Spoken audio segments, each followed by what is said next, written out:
Kasganj rail line की बड़ी मांग थी। माननीय प्रधानमंत्री ने चलते चलते हमें ये लाइन भी एटा से कासगंज के लिए रेल लाइन देने का भी काम किया है। बच्चों के लिए ITI, आवासीय विद्यालय, कृषि विज्ञान केंद्र, हर गांव बिजली देने का काम किया है। जरा कल्पना करिए कि आजाद भारत में 1947 के बाद जब से देश आजाद हुआ, जिन गांव में बिजली नहीं होती होगी तो कैसा लगता होगा। हमने 33% गांव में बिजली पहुंचाने का काम किया है। हमने 5 साल से लगातार आपको राशन देने का काम किया है। हमने गरीब लोगों के लिए 5 लाख का हमने आयुष्मान भारत में फ्री इलाज देने का काम किया है। गांव गांव पाइप से पानी पहुंचाने का काम किया है। और प्रधानमंत्री जी ने यहां तक कहा है कि आने वाले समय में घर घर जिस तरह से पाइप से पानी जा रहा है, उसी तरह से घर घर तक पाइप से गैस भी पहुंचाने का काम करेंगे। सोरों की बड़ी मांग थी पर्यटन स्थल की, माननीय मुख्यमंत्री जी ने उसको भी पूरा किया है। मित्रों, किसान सम्मान निधि, बीमा, मुख्यमंत्री सामूहिक विवाह योजना, माने इतने काम हो गए जो हमने सोचे नहीं थे। और प्रधानमंत्री जी के जो उन्होंने एक नई बात कही, उन्होंने कहा ये 10 साल तो हमारा टेलर है विकास का। जब टेलर ऐसा है तो पिक्चर कैसी होगी। मुस्लिम है, सिख है, ईसाई है। हमने यह भी नहीं देखा ये बीजेपी का है, सपा का है, बसपा का है, लोक दल का है, किसका है। हमने ये नहीं देखा कि ठाकुर है, ब्राह्मण है, वैश्य है, कौन है। हमने जाति नहीं देखी, हमने धर्म नहीं देखा, हमने पार्टी नहीं देखी। हमने गरीब लोगों को सुविधा पहुंचाने का काम किया है।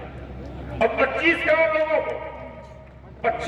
लोगों को गरीबी की रेखा से ऊपर उठाने का काम किया है। ये कोई कर सकता है? भाजपा, नरेंद्र मोदी और मुख्यमंत्री योगी, इनके कार्यकाल में जितना विकास हुआ, अभी बहुत लोग तो कहते हैं कुछ नहीं हुआ, कुछ नहीं हुआ, कुछ नहीं हुआ। अब उनकी आंखों की रोशनी खराब है तो हम क्या करें?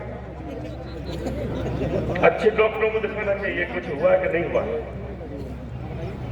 मित्रों, आज मैं आभारी हूं माननीय मौर्य जी का, जिन्होंने हमें इतना अमूल्यवान समय दिया है। मैं भी अपना पूरा समय माननीय मौर्य जी को देना चाहता हूं। पार्टी ने मुझे तीसरी बार भारतीय जनता पार्टी का प्रत्याशी घोषित किया है। पिछले से ज्यादा, क्योंकि भाजपा की तो एक परंपरा रही है कि अपना रिकॉर्ड अपना आप तोड़ते हैं। अभी हमें पत्रकार बंधु कह रहे थे कि आपकी लड़ाई किससे है? भैया बताओ किससे है? अरे बताओ किससे है?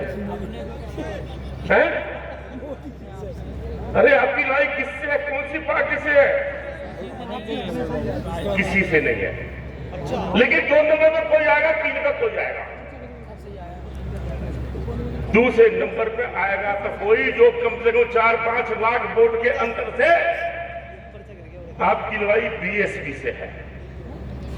सपा तो है ही नहीं। समाज, साक्य समाज हमेशा भाजपा के साथ रहा, आज भी है।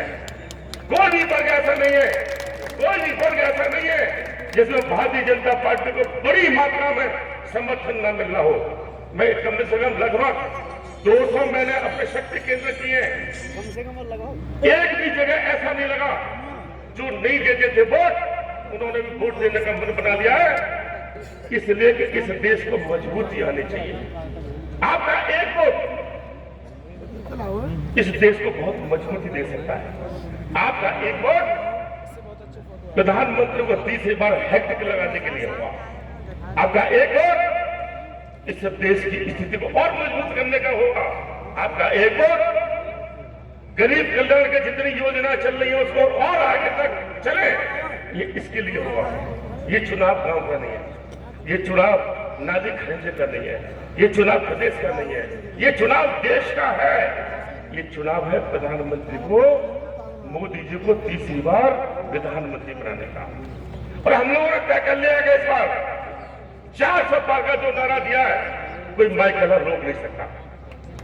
विपक्ष के लोग कहते हैं बड़ी बड़ी बात करते हैं आप लोग। 2014 में एक नारा दिया था